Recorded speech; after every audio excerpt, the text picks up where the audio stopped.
Con la muerte de Hitler en mayo de 1945, las tinieblas nazis por fin se disipaban.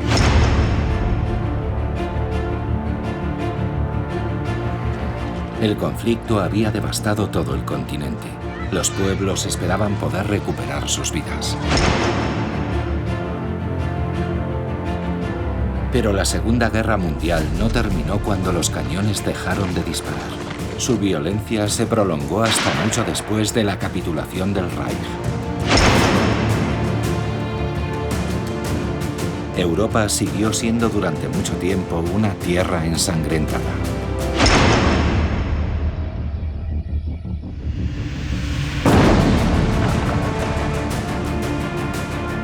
Apenas depuestas las armas, otra guerra amenazaba.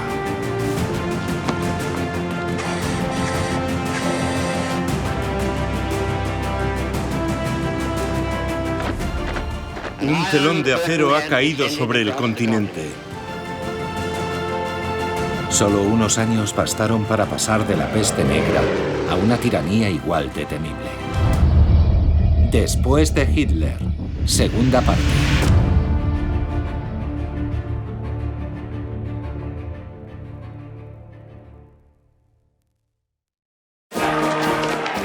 Tras la alegría del 8 de mayo de 1945, la violencia se adueñó de Europa. Las depuraciones provocaron miles de víctimas. Los aliados todavía tenían que superar grandes retos. Más de 40 millones de personas soñaban con volver a sus hogares. Alemania, dividida en 4 zonas, estaba ocupada. El pueblo seguía teniendo hambre.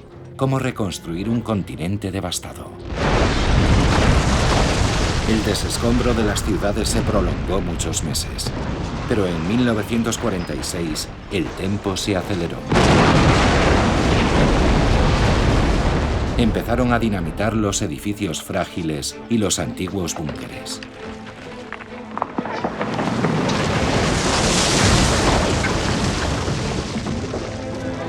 Hasta los animales del zoo fueron movilizados para las tareas de demolición.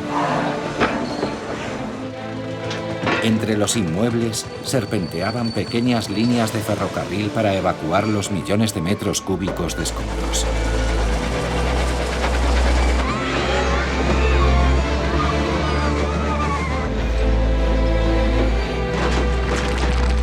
Y en medio de ese decorado surrealista, la infancia recuperaba el tiempo perdido.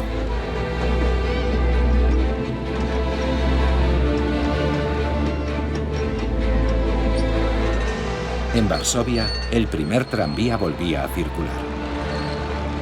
Los peatones entusiasmados daban gritos de alegría. Otros, emocionados, rompían a llorar.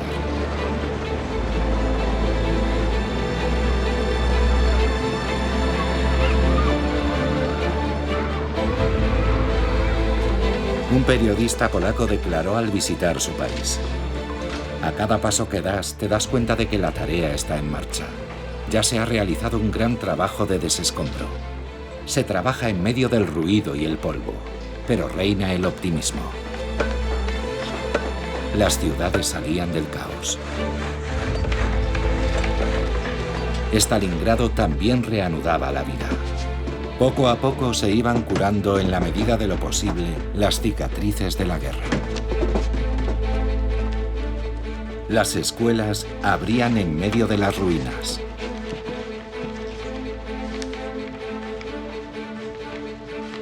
En Berlín, las que volvieron a la escuela fueron las mujeres. Aprendían albañilería para hacer frente a la escasez de mano de obra.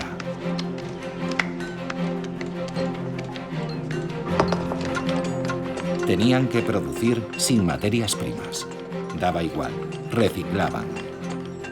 Retiraban la argamasa de los ladrillos para poder reutilizarlos. Los cascos de la Wehrmacht se transformaban en escurridores. Los Panzerfaust, unos lanzagranadas antitanque, se convertían en cacerolas.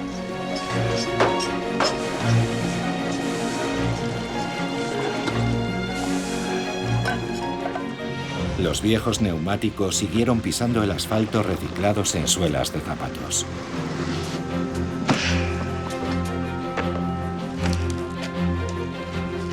Los jardines del Reichstag se transformaron en huertos. El metro volvió a funcionar, iluminado por improvisados tragaluces.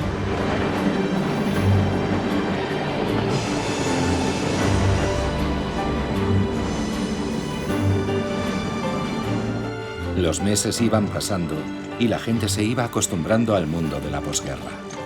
Berlín aprendía a convivir con las ruinas.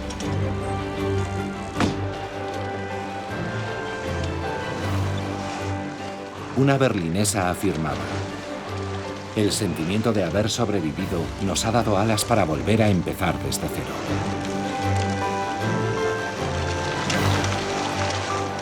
Aunque faltaban 20 años hasta reconstruirlo todo, las noticias eran muy entusiastas. Es primavera en Berlín. Detrás de las fachadas derribadas la gente quiere vivir. Se adaptan imperturbables. Incluso riegan las plantas.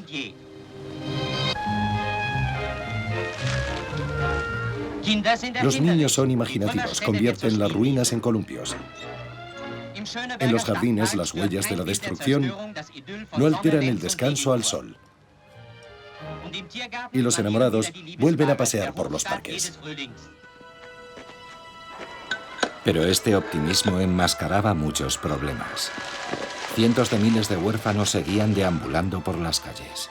Más de 200.000 niños vagabundeaban en Berlín, Roma, Nápoles y Milán. En Polonia eran cerca de 1 millón. En la zona soviética de Alemania, las noticias difundieron un programa para ayudarles a encontrar a sus familias. Karl-Heinz-Laya de Berlín. Ostrol de Rastenburg, en Prusia Oriental. Este niño no tiene nombre. Fue encontrado el 24 de enero de 1945 en la estación de Pankow-Schönhausen. Esta niñita de 18 meses fue encontrada hace más de 1 año en un campo cerca de Wannlitzy. Christian Korber, de Danzig. Mi madre se suicidó con veneno y mi padre estaba en un barco de guerra. Buscamos a nuestros padres. Ayúdennos a encontrarlos. Estos anuncios se siguieron emitiendo hasta los años 50. Gracias a ellos, 300 niños encontraron a sus familias.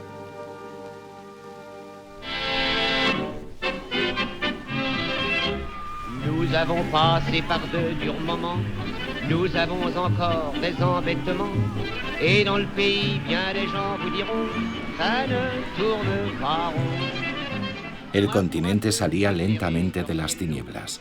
Entre tanto, la gente aspiraba a cambiar el mundo para disfrutar de la vida. Así lo contaba una francesa. Todo lo que se hacía por primera vez después de la guerra provocaba aglomeraciones. Los plátanos, los billetes de lotería, los fuegos artificiales. La gente corría al parque de atracciones, al circo. Cualquier ocasión era buena para salir, todos juntos.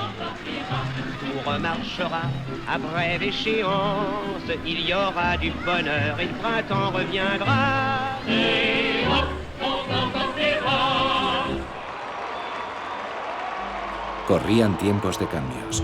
En Italia se abolió la monarquía y se proclamó la república. En Francia nació un nuevo régimen, la Cuarta República.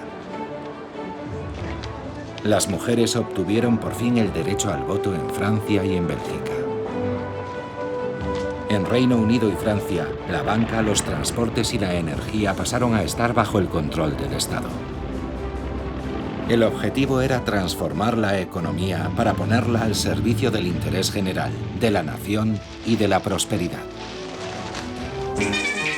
En Francia se creó la Seguridad Social y en Gran Bretaña el Servicio Nacional de Salud garantizaba la asistencia sanitaria a toda la población. También se realizarán radiografías en caso de ser necesario.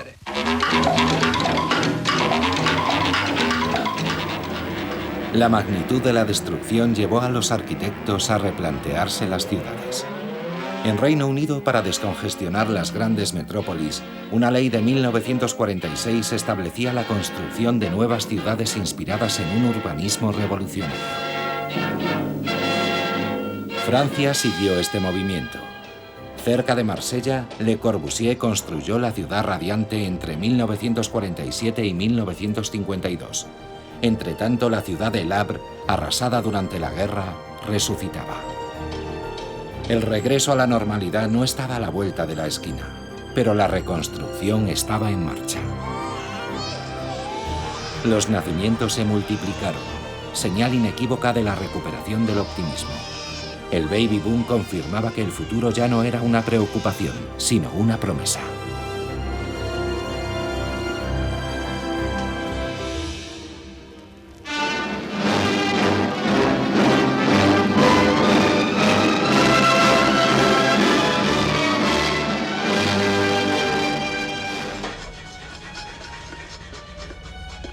Al este de Europa, los pueblos también soñaban con la renovación. Pero las reformas se llevarían a cabo bajo la atenta mirada de Moscú. Los estados de Europa Oriental habían sido liberados por el Ejército Rojo. Stalin los consideraba bajo su influencia. Para poder gobernarlos sin armar revuelo, su estrategia consistió en hacer que los comunistas participasen en los gobiernos. En Polonia, Checoslovaquia, Bulgaria y Hungría, los partidos comunistas colocaron a sus peones en el gobierno, a menudo gracias a elecciones amañadas. Poco a poco se fueron apoderando de los puestos clave, justicia, ejército e interior, para poder controlar la maquinaria represiva. Una amenaza por la que solo el ex primer ministro inglés, Winston Churchill, se preocupó en público. Invitado por el Fulton College en Missouri en marzo de 1946, Churchill denunció alto y claro la incipiente e insidiosa sovietización. Desde Stettin en el Báltico a Trieste en el Adriático, un telón de acero ha caído sobre el continente. Pero nadie le escuchó. Los gobiernos del este no dieron importancia a la amenaza roja. Obsesionados por la barbarie nazi, los alemanes seguían siendo para ellos el único enemigo a combatir. En Hungría, Yugoslavia, Checoslovaquia, Rumanía y Polonia, la posguerra se convirtió en el escenario de un gigantesco ajuste de cuentas.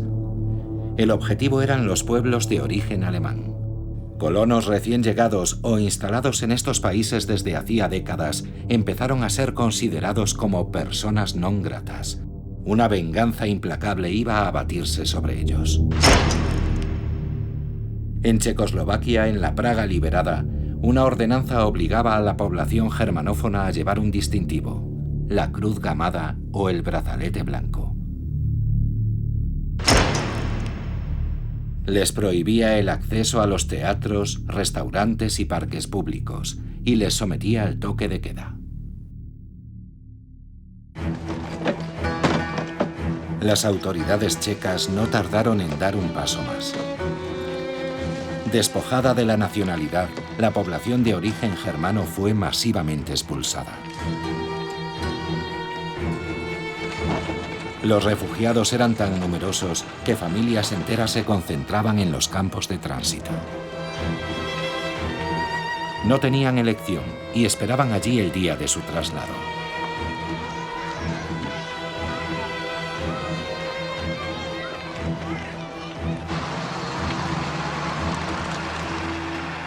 Los aliados callaban.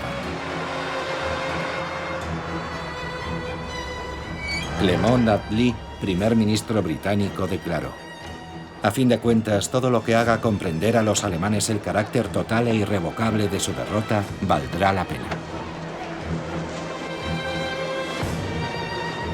Pero el éxodo no siempre fue tan pacífico como sugieren estas imágenes. Las autoridades checas acusaron a los alemanes de las peores fechorías, en la mayoría de los casos sin pruebas. En Usti, en los Sudetes, explotó un almacén de explosivos. Los alemanes fueron inmediatamente señalados como los autores. Rápidamente se organizó una auténtica cacería. Los alemanes fueron arrojados al Elba. Más de 100 personas perdieron la vida. En muchas ocasiones linchaban a los alemanes. Cerca de Praga, un cineasta aficionado grabó con su cámara de 8 milímetros estas imágenes. Un grupo de civiles alemanes era conducido por la fuerza a la orilla de una carretera.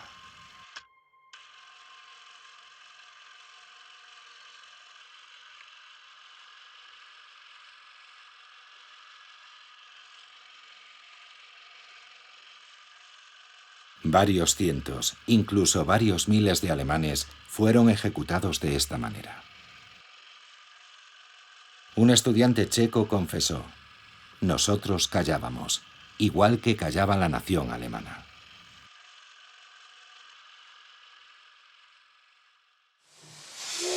«18 meses después finalizaba la limpieza étnica. Más de 2 millones de checos de origen alemán fueron expulsados, para gran satisfacción de los noticieros de la época.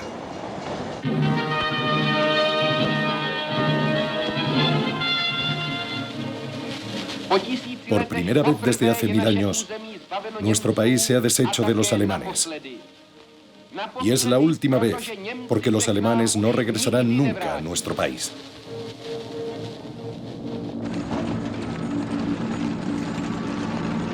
Los polacos también se vengaron de sus antiguos opresores. Expulsaron a la minoría alemana de su territorio.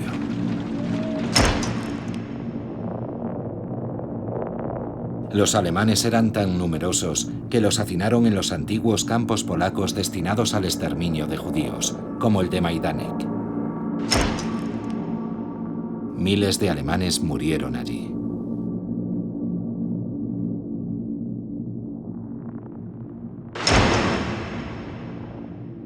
Los soviéticos también se beneficiaron de la expulsión de los alemanes.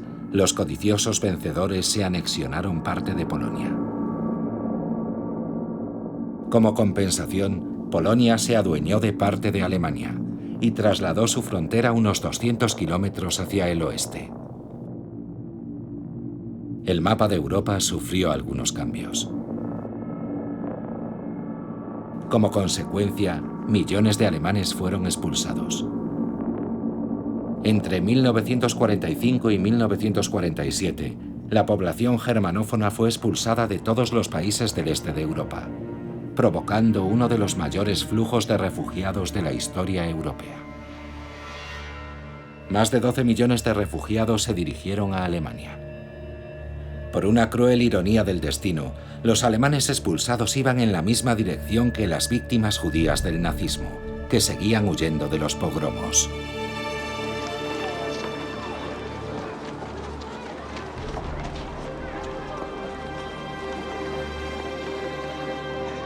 Un coronel inglés declaró: «Tendemos a ver la Alemania ocupada como un basurero de capacidad ilimitada, susceptible de recibir los desechos de todo el mundo».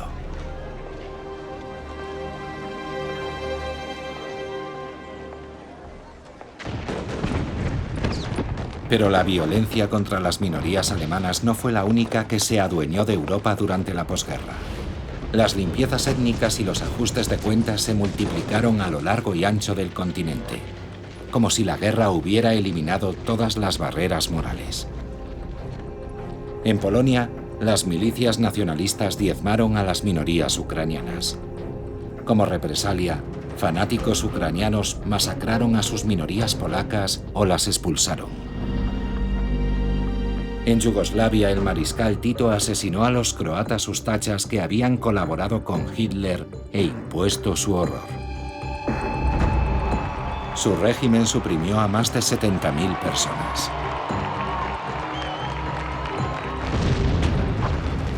En Grecia, una guerra civil enfrentó a comunistas y monárquicos. El enfrentamiento fratricida provocó más de 50.000 muertos. La Europa de la posguerra no caminó con paso firme hacia la reconstrucción y la prosperidad. El este de Europa siguió siendo durante mucho tiempo una tierra ensangrentada.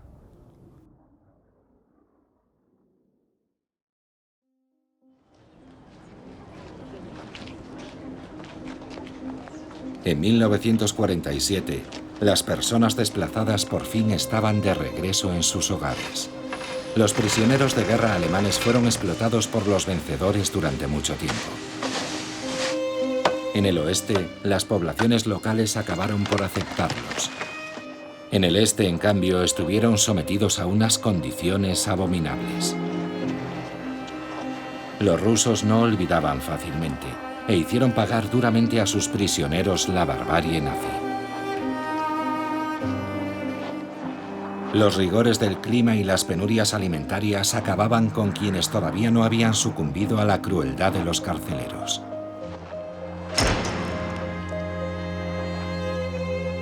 Un tercio desapareció en las extensiones desoladas del Gulag, es decir, alrededor de 1 millón de prisioneros alemanes.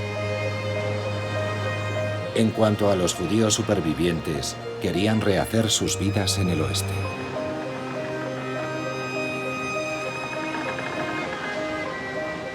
Muchos se reagruparon para hacer el viaje a Palestina, entonces bajo control británico.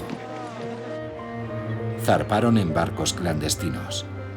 En 1947, un viejo y gastado barco, el Exodus, transportaba a más de 4.500 refugiados. La Royal Navy lo inspeccionó y denegó a los judíos el derecho a instalarse en la tierra prometida. Los pasajeros fueron transferidos a 3 navíos de la Armada. Y lo peor de todo es que los llevaron a Alemania, a su zona de ocupación, en donde los internaron en campos. La indignación era mundial. Después del escándalo, la Asamblea General de Naciones Unidas votó la división del territorio para crear 2 estados, uno judío y otro árabe.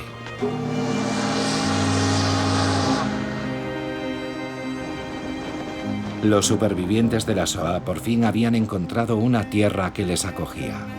No sin dificultad. Pero para Europa, el problema de los refugiados judíos era un asunto clasificado.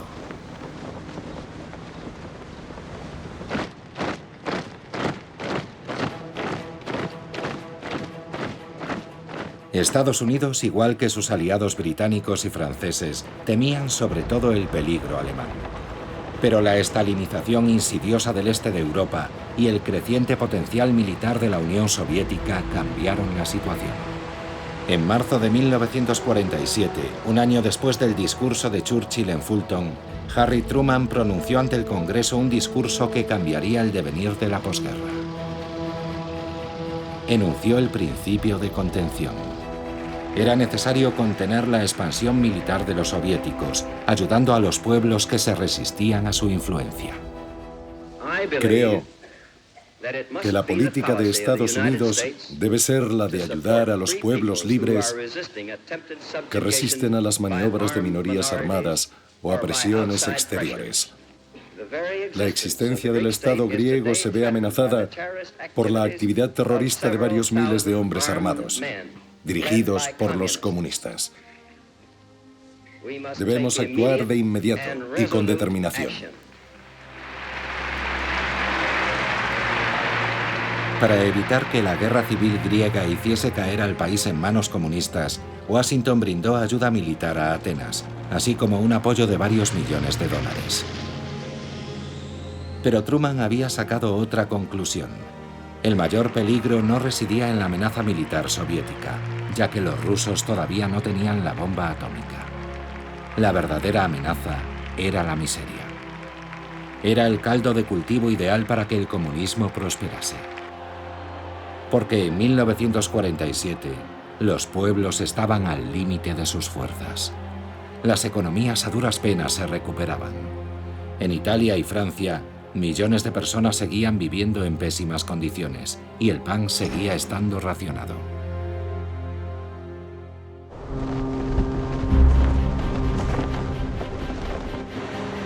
Para auxiliar a Europa y al mismo tiempo contener al comunismo, Washington concibió un gigantesco proyecto, el Plan Marshall. El objetivo era ayudar a Europa a salir de la depresión mediante créditos masivos y al mismo tiempo conseguir nuevos mercados para la economía americana. Materias primas y maquinaria volaron al rescate del viejo continente. No se trataba de una ayuda de urgencia, sino de un auténtico plan de recuperación. Stalin comprendió que el plan podría debilitar su dominio sobre Europa del Este. Así que prohibió aceptar la oferta de Washington a los países que estaban bajo su influencia.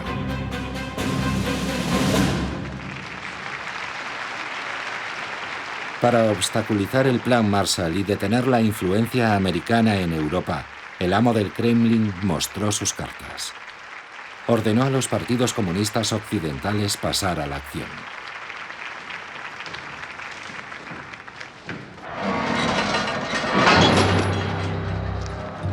Consumidos por la miseria, los pueblos no esperaron la llamada para salir a las calles. Pero las consignas de Stalin les animaron a acelerar el paso. En Francia, igual que en Italia, las huelgas se multiplicaron con el respaldo inmediato de los comunistas. Parecía haber llegado la hora de una guerra civil. En Francia el gobierno temía actos de fuerza, y no le faltaba razón, porque los sabotajes mal resueltos provocaron situaciones dramáticas. En Arras, el expreso postal París-Tourcoing ha descarrilado por la acción de unos criminales anónimos que han saboteado 25 metros de vía. 24 muertos y unos 40 heridos. Es el balance de este atentado abominable que todas las conciencias francesas deben censurar.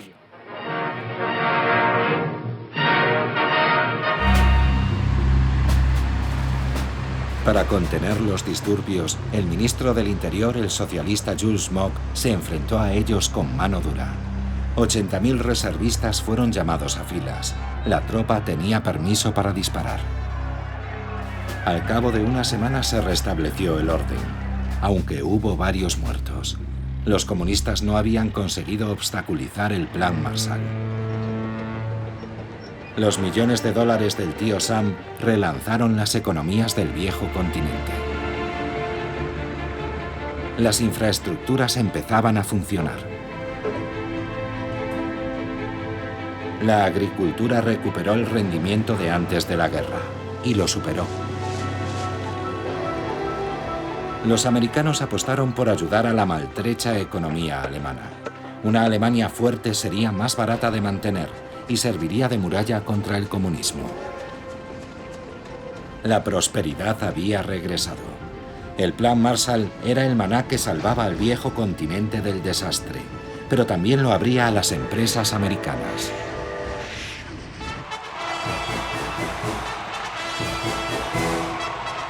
Para detener el avance del capitalismo, Stalin utilizó su estrategia.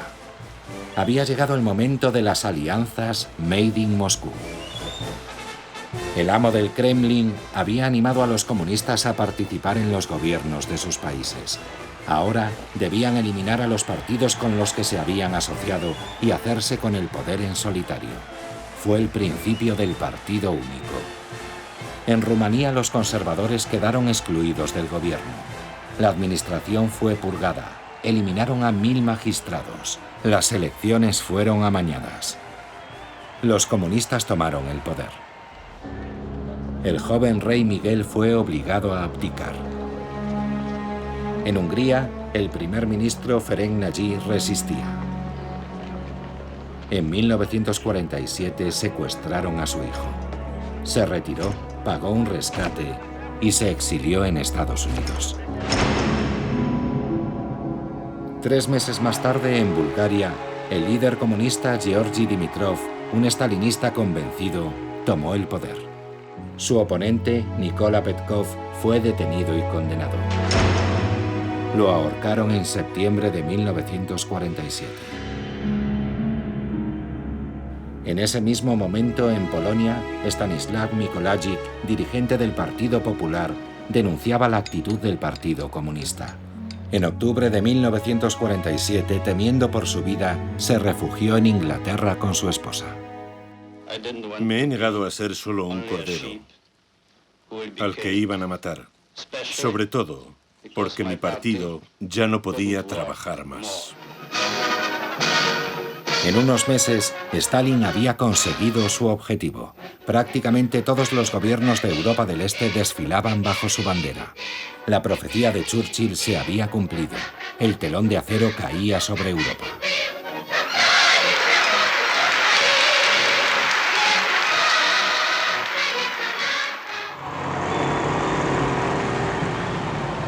Pero había un país que todavía no había sucumbido: Checoslovaquia. El presidente, Eduard Beneš, siempre había intentado mantener una relación cordial con la Unión Soviética. Frente a la oposición de Stalin al Plan Marshall, una delegación checoslovaca fue al Kremlin con la intención de hacerle ceder. En vano. A su regreso, Jan Masaryk, ministro de Asuntos Exteriores, confesaría: he ido a Moscú como ministro de un Estado libre. Regreso como un vasallo de Moscú. Los ministros demócratas que se oponían al control de Stalin dimitieron en febrero de 1948. Los comunistas respondieron de inmediato. Incitaron a la población a la agitación y armaron unas milicias obreras. 200.000 personas salieron a la calle. Se desencadenó una huelga general. Para evitar la guerra civil, el presidente Beneš no tuvo más remedio que aceptar la formación de un gobierno con mayoría comunista, dirigido por Klemón Gottwald, secretario general del Partido Comunista Checoslovaco. Fue un golpe de Estado. Hoy no estamos huérfanos. Somos miembros de una gran familia eslava, encabezada por la Unión Soviética, una fuerza que nadie en el mundo vencerá.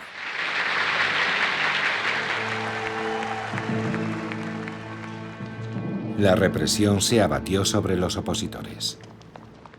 En marzo de 1948, Jan Masaryk, uno de los pocos demócratas que permanecía en el gobierno, fue encontrado muerto bajo las ventanas de su ministerio. ¿Se suicidó para protestar contra el golpe de Estado de los comunistas? ¿O fue eliminado porque se disponía a denunciarlo?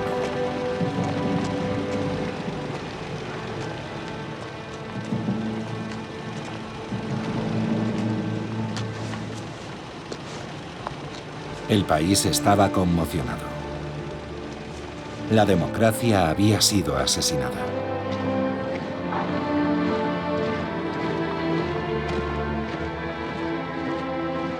Ahora los comunistas dirigían el país. Obligado a dimitir, el presidente Beneš falleció unos meses después. Gottwald fue nombrado presidente del país con el 90% de los votos. Checoslovaquia pasó definitivamente al este del telón de acero.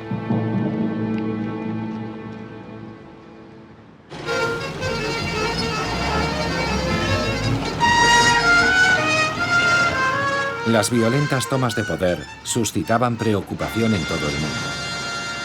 Una preocupación que el Partido Comunista Francés y su dirigente Maurice Thorez, subyugado por Stalin, no compartían. Con todo nuestro corazón, proclamamos nuestro amor a Stalin y le garantizamos nuestra confianza inquebrantable. Que viva para siempre nuestro jefe, el gran Stalin. ¡Viva el comunismo!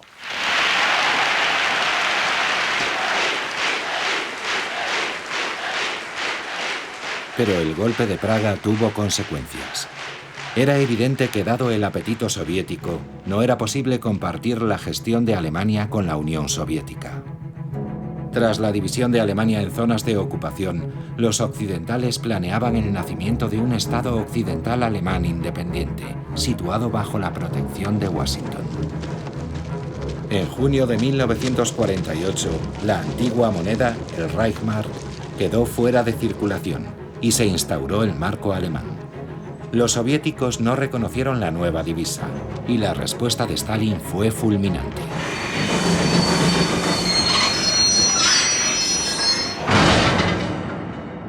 El 23 de junio de 1948, los guardias soviéticos cortaron todos los accesos terrestres a Berlín Occidental. Los trenes y los coches no podían acceder a Berlín. Stalin quería apoderarse de la ciudad. Su objetivo era forzar la retirada de los occidentales. Sin electricidad, las fábricas tuvieron que parar. La ciudad permanecía incomunicada debido al bloqueo. Hubo que abastecer de alimentos a más de 2 millones de berlineses. No tenían nada que comer. Solo había una forma de abastecer a Berlín Occidental e impedir que cayese bajo control soviético. Los Estados Unidos y los aliados organizaron un gigantesco puente aéreo.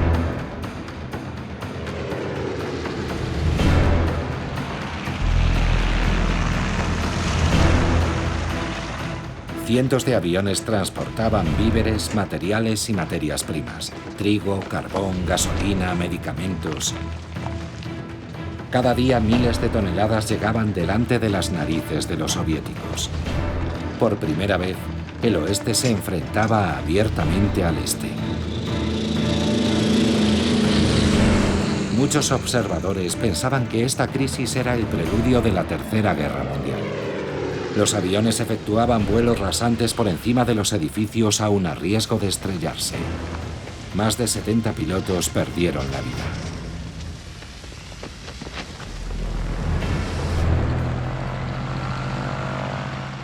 Los occidentales ya habían abandonado Praga. No iban a marcharse también de Berlín.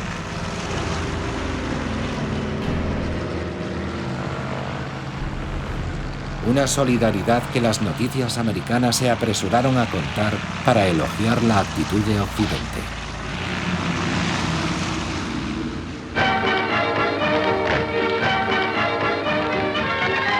La flor innata de Hollywood se desplazó a Berlín.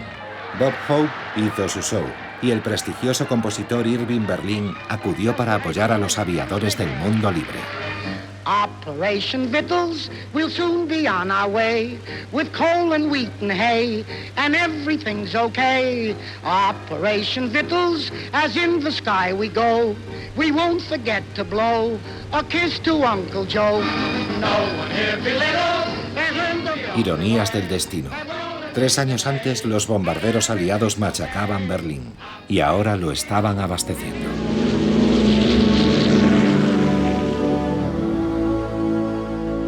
Los berlineses se acercaban a las pistas y gritaban a los pilotos: «No nos abandonéis. Si perdemos la libertad, ya nunca la recuperaremos».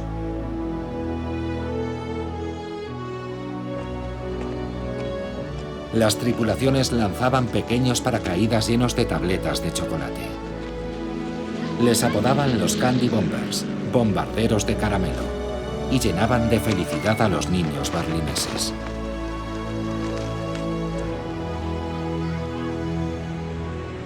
Los pilotos americanos abastecieron la ciudad no solo de víveres, sino también de esperanza.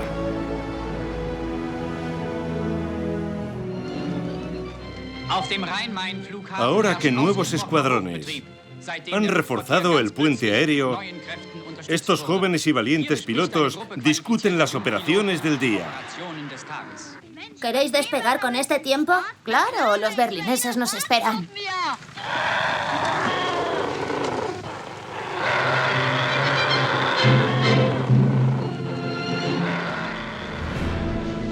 El bloqueo duraba 11 meses.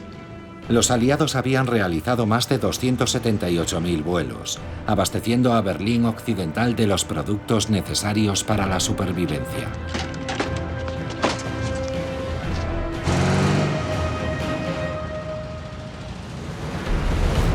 Aunque el desafío se había lanzado en el aire, en tierra la batalla iba a comenzar.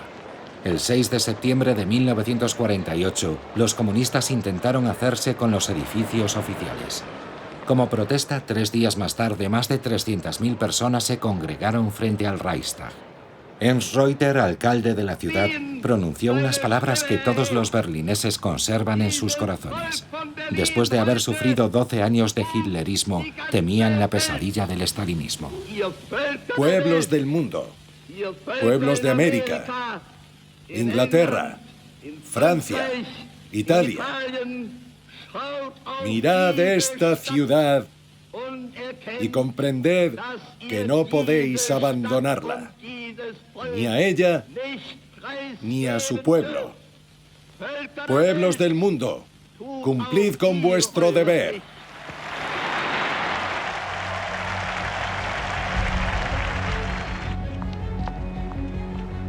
Después de la concentración, unos manifestantes quitaron la bandera roja que ondeaba en lo alto de la puerta de Brandenburgo. Se produjeron entonces violentos enfrentamientos con la policía del este.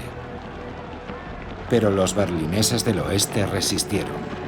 Su ciudad se convirtió en un bastión de la democracia, al otro lado del telón de acero.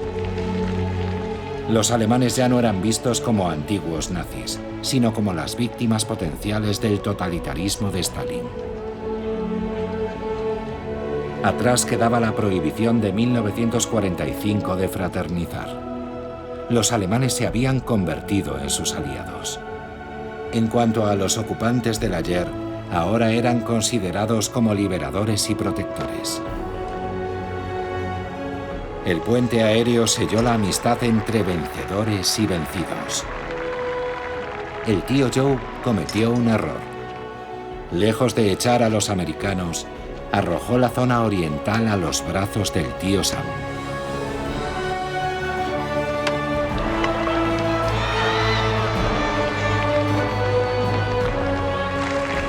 El bloqueo llevó a Occidente a firmar una alianza defensiva. Y no estaba dirigida contra Alemania como durante la guerra, sino contra la Unión Soviética. El 4 de abril de 1949, 12 países se asociaron en el seno de la OTAN, Organización del Tratado del Atlántico Norte. Una parte de Europa Occidental se colocaba bajo la protección nuclear americana.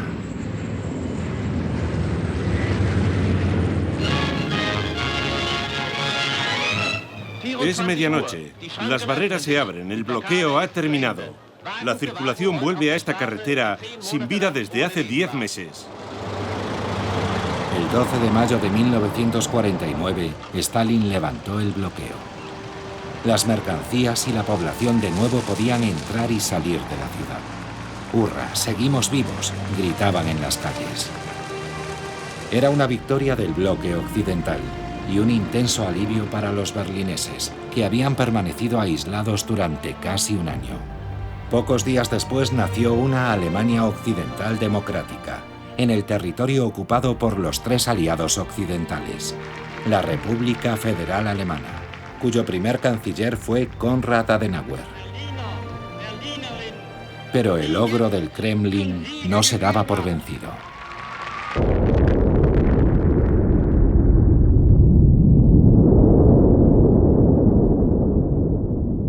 En septiembre de 1949, ante el estupor de Occidente, se llevó a cabo la primera prueba nuclear soviética.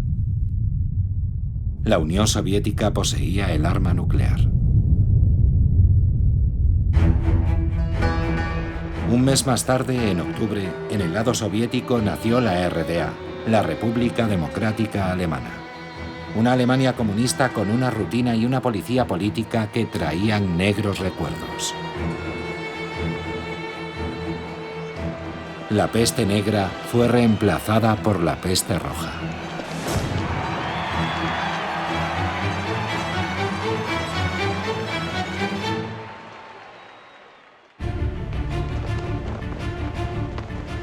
En 1945, un continente salió de la guerra afligido por el luto pero lleno de esperanza.